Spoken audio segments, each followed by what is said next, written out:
Welcome to Healthcare du Jour, where we dish up and digest the latest in healthcare. For the next 30 minutes, sit back as we bring you insight, commentary, and discussion on trending topics to the table, all expertly served up by our host and his guests. Healthcare du Jour is brought to you by Continuum, the telehealth platform enabling healthcare's digital transformation, helping you care for people within the fabric of their daily lives. Now here's your host, Matt Fisher. Welcome back, and thank you for joining as we dive into the hottest topics in healthcare. I'm your host, Matt Fisher. On the menu today is Laura Pulkinen, clinical exercise physiologist and health and wellness coordinator at the Mecca Gym. Laura, welcome. Thank you for having me. So, Laura, what I always like to do before getting into the main part of the conversation is to allow my guests to give a little bit more of an introduction as to who they are and what they do. So the floor is yours. Absolutely. So I am a certified clinical exercise physiologist, and I work for St. Luke's Healthcare in the lifestyle medicine department.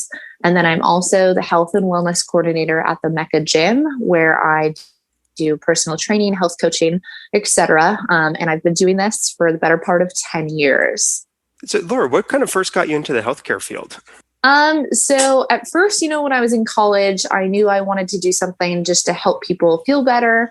I was always into sports. I was athletic. And I kind of found out about exercise science. So I pursued my undergrad, and then I pursued my master's in kinesiology. And to be honest, when I first got out of college, I really did not want to work in healthcare. I didn't want to be stuck in a hospital, quote unquote. That was kind of my idea of it. And then, so I dove more into the fitness side of things. I worked at multiple different kinds of facilities, whether they were private or large. And then, life takes turns, and I ended up looking for a job in Idaho. And I found this great job at lifestyle medicine, cardiac and pulmonary rehab with St. Luke's. And I was like, okay, it's healthcare. I'm not sure if I want to dive into it. I had dabbled a little bit before with some exercise physiology departments for some other companies, but I really liked their message. I liked that they were trying to bring in exercise, nutrition, and overall well-being to post-cardiac and pulmonary patients. So that's what kind of, really started the kickoff for me in the last 3 to 4 years for healthcare. And you I think, mentioned a bunch of different things that I'd like to be able to break apart, because it's, I think there are areas that people may or may not have heard about, or if they have, maybe don't have a full appreciation.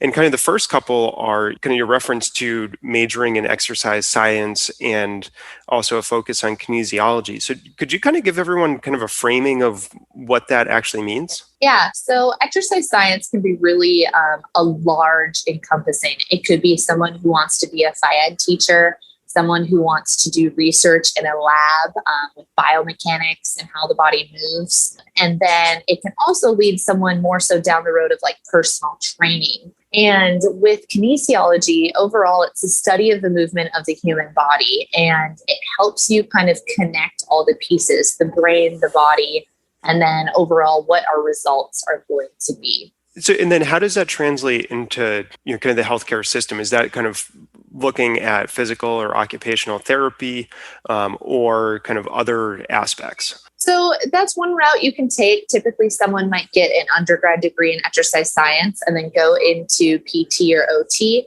But with PT and OT, they tend to focus more on an injury and then rehab afterwards. With exercise science, I'd call it a little bit more proactive. We don't wait for the injury. Sometimes someone will see an exercise physiologist because they, have knee arthritis and they really they want to do stuff before maybe surgery is warranted or before an injury happens. In my particular field with cardiac and pulmonary rehab, we use our exercise physiology knowledge to help a patient essentially repair the heart and be able to function again, be able to, whether it's work in the garden or mountain bike again, etc. So it's kind of like the before the injury happens or before it gets too far. So is it fair to say it's kind of, as you're saying, it's being very proactive. So it seems to very much align with some of the changing perspectives of healthcare as a whole, which is to focus on overall health and well-being as opposed to waiting for an issue to become acute and then having to get someone back to being healthy. Right, absolutely. You also mentioned lifestyle medicine. So, kind of one, can you give everyone kind of a grounding in what lifestyle medicine is as well? But given my level of understanding, it seems like that aligns very well with the proactive approach that you were just describing for the exercise science. Yeah. So lifestyle medicine is that preventative bit. At the end of the day, it's really something that should be in every doctor's office. Lifestyle medicine encompasses 6 pillars. It's going to be exercise, nutrition, sleep, emotional wellness, and then also substance use. And obviously that is not using substances. And so what we do at lifestyle medicine is we really bring in that patient, whether they are pre-diabetic, whether they just had a heart attack, whether they just need to lose weight. And we kind of look at all of those pillars of their life and how they're affecting their health. It's honestly one of my favorite things that's coming through in healthcare, because it's not just about, okay, you're here, you are, you're pre-hypertensive, so we want to put you on some pills. Instead, it's looking at, okay, what does your daily movement look like? What does your nutrition look like? And also, how's the home life? Are we stressed? Are we sleeping good? And it brings it all together. So kind of as you said, having ended up within kind of the traditional piece of the healthcare system, connected to a major hospital in Idaho, were you seeing challenges to adopting a lifestyle medicine approach from an organization like that? When I first got on board, we were really pushing for the lifestyle medicine department to have its own home. But I think at the end of the day, everyone knows that it's needed. I think just because it's so different from traditional medicine, that it can be difficult for anyone to adopt new practices, for any referrals to come through. I would definitely say in the last year, those referrals have increased. People are seeing the benefits. But what people tend to realize is, wow, this really digs into my life. Like, this is going to ask me some hard questions. And I think that can sometimes be an issue, whether people want to dig into those hard questions, or in traditional healthcare, does the doctor have the time, right? Are they able to sit down for a whole hour or maybe even 2 and dig into what's going on in the client's life, and where do the referrals need to go? Do they need to go to a nutritionist? Do they need to go see an exercise physiologist? Do they need to have a sleep study done, et cetera? So I think that's maybe one of the bigger challenges, is the time that's needed to make this practice really work. Yeah, no, I would definitely agree, because as you're describing it, it does delve into so many areas. But again, diving into a lot of areas that are becoming kind of these key focal points, which, as you're saying, gathering informational points about, so many points of a person's life, because, I think you made a great point. You don't have that much time when you're in the physician's office or seeing a member of the care team. It's most of your life happens outside. Yes. And I suspect this is a little bit of a loaded question. I think you said over the past year, which kind of lines up with the inability or discouragement of coming in to receive services because of COVID. What tools have you seen that have enabled or promoted kind of the lifestyle medicine approach over the course of the pandemic? So over the course of the pandemic, we definitely struggled. And what's really come to play, and just with how our world is changing, is the virtual environment. And we actually, right before the pandemic, partnered with a company called Continuum to offer essentially a mobile connection to our patients, where they could track every aspect of their health. So they could track their sleep, their nutrition, their activity. And this could be like manual uploads and tracking, or it can connect to a wearable device, since a lot of people now have some sort of wearable device or even electronic blood pressure cuff. And then we can also communicate with them. It's almost like a text message. So it's super fast and efficient. And it kind of, empowers the patient. And I think that was a big game changer for a lot of our patients, is they still felt supported. We did do some virtual offerings. We started offering nutrition courses online for patients to watch. And then we just really had to change what we were doing. Instead of patients coming in to exercise with us, we had to take into account what they had available at home and just kind of change what we were telling them to do. And are you seeing any kind of change in the ability to provide all those offerings as, we're getting further into 2021, and, there seems to be more of a light at the end of the tunnel of getting back to a more active society? Yeah, no, absolutely. When we were finally allowed to reopen our doors, we we had to adjust how many patients we were allowing into the clinic at a time because we have a full gym there. So we were able to only bring in maybe 5 patients at a time to exercise. And slowly, with following guidelines, et cetera, we've been able to open up our classes and been able now to have 20 patients in at a time. And obviously we've increased our cleaning protocols, we increased our screening options, but it's been nice to slowly move back towards a normal clinic routine.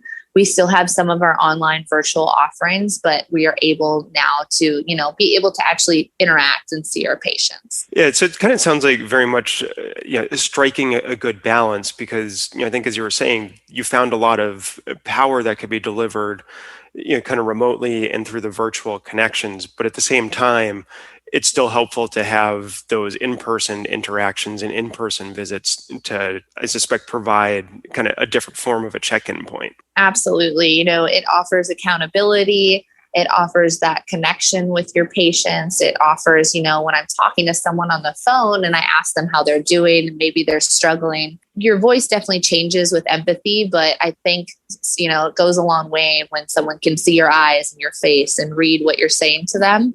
So it's definitely nice to get people back in the clinic. Yeah, no, I would agree. I'm sure that the patients appreciate it as well. I think to some degree it's, kind of that the Zoom fatigue or, all the virtual fatigue that you hear about. But at the same time, I think you're definitely right where, even if you're doing something by video and you can see the person you're interacting, there's still so many other visual and nonverbal cues that come up when you're, face to face interacting with somebody. Yes. So, and actually kind of thinking about that, so did you have any, or kind of what challenges did you experience and maybe what unexpected benefits did you find in terms of how you were able to, identify, issues that your patients might have been encountering or, being able to, document progress from following, kind of the plans that you might have been laying out?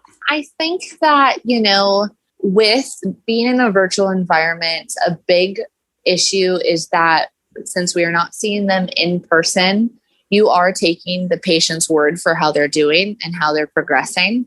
With the help of wearable technology, you definitely can actually get them real data, right? Not just objective data. And it definitely helps to see, okay, your resting heart rates are in fact coming down, post-exercise. Your blood pressures are improving. And sometimes you have a little cause for concern when it's just coming from someone's word of mouth and you're not getting true data. But I will say with Carium, at least we do get to see, wow, with, our tracking system, you're getting more steps a day. On average, a week, you're getting, 5,000 more steps. How are you feeling in correlation to that? And then having graphical data from the app, being able to show that to providers and say, yes, they have in fact made these changes and this is how they're improving has been helpful too. In seeing the benefit or hearing the benefit that you were describing from you being able to kind of pull that continuous tracking data, how have you seen the patients who are using it react? Because it's, as you're saying, before you might have been relying upon a self-report, and now, if you're still doing that kind of verbal interview, but now you can be able to essentially gut check it with the actual data, are you seeing that enable people to take better control of the changes that they're trying to make? Yeah, I think anytime something's laid out on paper and is a visual form for people, it can be kind of that aha moment. Typically we can look at like blood pressures, for instance. Someone will say, oh, I have high blood pressure, right? And they just use that form. They don't actually say the number. And then when you start having people actually record it, and then you look over time as someone improves their sleep, they improve their nutrition, and they improve their exercise, and how also on that blood pressure graph, that those blood pressures start to trend down. But then all of a sudden they go out and have like a high sodium meal, like Chinese food, and then that blood pressure skyrockets again, and they can see that on the graph. It makes that connection. Like, wow, okay, these are actually connected. This is what's going on. So I think the visual aid is very helpful for patients. Obviously, not every patient is going to use this tool, but the ones that have, we do have really great reports on it. Yeah, and I would agree again that it's, when you can be able to visually present to someone information, then it grabs a different type of power. And for those of you just joining, I'm talking with Laura Pulkinen. We've been talking about lifestyle medicine and, a greater focus on trying to keep people healthy. And Laura, I'd kind of like to pivot the conversation a little bit because, at the beginning you were talking about working within a hospital system, but you also mentioned that you're working at a gym as well. So how do you see a continuum of care by working in the different settings, or kind of what inspired you to want to be able to be interacting with people from both within the healthcare system and in the gym setting? Yeah. So I think that, I've always worked in fitness facilities, whether it's your tiny 30-member gym or if it's a huge corporate gym that has 24,000 members. And, there's pros and cons to working in a fitness facility versus working at a healthcare facility. With healthcare, people go to the hospital if they're sick. A lot of the times they don't go there for preventative care. Typically, you hear someone say, I need to lose weight. And instead of going to their doctor, they're going to get a gym membership, or if they have, different fitness goals. So I've always kept my foot in the door in fitness facilities to try to help people with that preventative aspect. The Mecca Gym is a little different in the sense that, the owner is wonderful. He has his undergrad and his master's, and all the other trainers here really work on the overall total image of the body when it comes to those 6 pillars of lifestyle medicine. So I enjoy being part of this team because whether it's someone who they've done cardiac rehab and now they're like, what do I do now? They can come here, they can work with professionals that are certified and have the ability to know what's going on with them. Or if it's someone who they really don't want to go on, blood pressure medications, or if they're struggling with pre-diabetes, they can come here and they can still work with a clinical exercise physiologist. They can get that whole encompassing health, and they can hopefully try to keep themselves out of the hospital a little bit longer. And you raised a very interesting point in there, which, with the example of, someone potentially saying that they'd like to lose weight, where they might go to a fitness center and sign up for a membership as opposed to seeing their, physician or someone else or another clinical person that they're working with. As you're working with clients at the fitness center, do you take a different approach to working with them than you would if you were, say, in the hospital setting? Or are you kind of taking similar approaches? Because, I think from what you're saying, your approach is always going to be focused on overall health and well-being. Yeah, I think that I kind of sit in the two worlds as a clinical exercise physiologist. So typically my initial approach is very similar. I ask for that background, I ask for their medical history, et cetera. With my experience and my degrees, my education, I can understand that medical history. So I take advantage of that and I really try to get the whole picture. What's nice though about in the healthcare setting is you're getting a direct referral from another provider that really pinpoints what's going on. In the fitness industry here at the Mecca, I have to dig a little bit more, right? I have to get more of the picture from them. So maybe it was, they've had, total knee replacements, but then they've also dealt with, weight gain. And now they're maybe dealing with, their pre-hypertension or even hypertension. So you kind of have to dig through those layers and find out, okay, what part should we work on first? Given that people, when they're going to a fitness center, have theoretically already self-selected and might have more self-motivation to engage in the changes, is that actually an accurate assessment? And, depending on the validity, how does that impact your ability to get people to follow through on your recommendations? I would definitely say someone who is coming into the Mecca or fitness center is typically a little bit more self-motivated, right? They've taken that initial step. Someone didn't put in that referral for them. They had to look it up. They had to walk in the door, send that email. They typically do adopt the changes faster than the healthcare setting. But there's still going to be barriers, right? At the end of the day, we're all human. Sometimes the lifestyle that we're living is kind of hard to change, but there's definitely a little bit more self-motivation there. But at the end of the day, no matter if they're a patient in the clinic or a client at the gym, if you're able to find their why, you can typically latch on and get some motivation with that. And what are some of your approaches for being able to find the why? So the why is a huge thing. The why is, at the end of the day, they truly walked in the door or why they want to get better. And you really try to dig into who they are first, right? Are they a mom? Are they a grandma? Are they, a gentleman who used to hunt and fish and he hasn't been able to do that in years? Like, what is that driving factor? And, what do they truly want? Because a lot of times people come in and they'll say, I want to lose weight, but really why do you want to lose the weight? Maybe they haven't had confidence to go out to dinner in a year, maybe they're dealing with a divorce and they just, want to feel good and they want to get out there. So you really you get to know whether it's a patient or a client, you need to get to know them. And that's, kind of your first main job. And it would seem intuitive that the more you can get to know someone and establish an actual, kind of relationship with them, the easier it'll be for trust to develop. And then if you have trust, it can translate into, accepting advice and following through on the advice that's being provided. Yes. Trust is everything. And, having that relationship, just like having a good relationship with your primary care provider or your insurance agent, right? It's going to be someone giving you advice, but also being your coach and cheerleader with you. And you want to be able to trust what's coming out of their mouth and believe in it so that you can do it. And kind of related to that, one thing that I'm curious about is, looking both at, the clinical side and kind of the Mecca side, what's the typical length of time that you work with somebody? And then what happens, when the direct engagement starts to tail off? Kind of how do you see self-motivation then come in terms of sticking to the changes that have been made? So I'd say this is where they kind of vastly differ.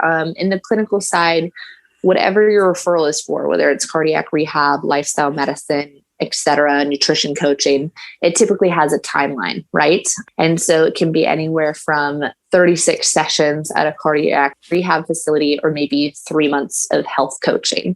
And then from there, it's really the patient's job to continue with those lifestyle changes. At times, there are like post-support programs where there's a check-in here and there, but really it's the patient's job to continue. Now at the Mecca, there's really no timeline. It depends. So if a client comes in and says they want to lose weight by their daughter's wedding, maybe that's a goal length, but I've had clients that I've worked with for 7 years. And it depends on, a financial situation of someone, a time situation. So everyone's life has seasons, right? Whether you have a new child and then you don't have as much time, or your kids get into sports or you get a new job. But in the fitness world, relationships can last a very long time, but the type of training can ebb and flow. A lot of times if people get busy, they'll switch to online coaching or training. So it's just, interval check-ins, whatever works with their life. And then they're still getting a plan. They're getting that support, that accountability. And then maybe they'll come back into the gym too. It just, you have to be able to provide for anyone at whatever stage of life they're in. Yeah, and I think that description really probably underscores an arguable failing within the healthcare system, because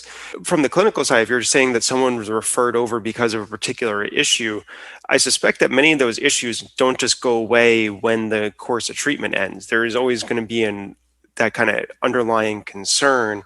And to promote the better health and well-being, as we've been talking about, it seems like ongoing interaction might be preferable. Exactly. And that's definitely a shortcoming, especially when we're looking at, insurance payers, et cetera, and they'll only cover a certain amount of time.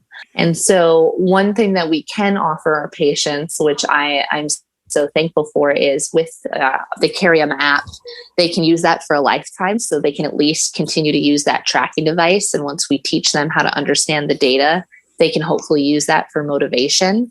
And just depending on the facility, sometimes, like I said, there are those support programs or check-ins that they can do. But yeah, it's definitely difficult when there's only a finite amount of time that's given towards that issue.